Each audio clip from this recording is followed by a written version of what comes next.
দীর্ঘদিন পর পর্দায় ফিরলেন অভিনেত্রী মধুবনী গোস্বামী।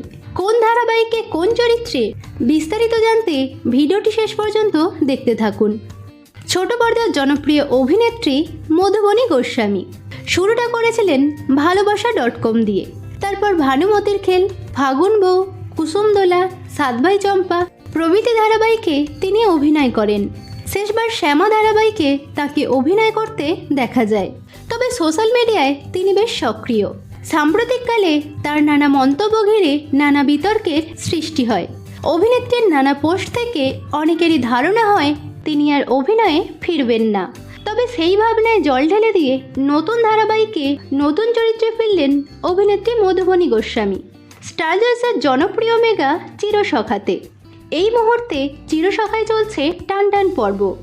কমলিনীর স্বামী চন্দ্র ফিরে এসেছে। তারই মধ্যে গল্পে আবির্ভাব ঘটেছে চন্দ্রর দ্বিতীয় স্ত্রী ও মেয়ের। কমলিনীর জীবনের এই টানাপোড়েনে কমলিনীর পক্ষে উকিল হিসাবে দেখা যাবে অভিনেত্রী মধুবনীকে। উল্লেখ্য, ধারাবাহিকে প্রথম থেকেই রয়েছে অভিনেত্রীর স্বামী রাজা গোস্বামী। তাকে কমলিনীর ছোট ছেলের ভূমিকায় অভিনয় করতে দেখা যাচ্ছে এবং এই ধারাবাহিকেই কমলিনীর আইনজীবী হয়ে ফিরলেন অভিনেত্রী মধুবনী গোস্বামী।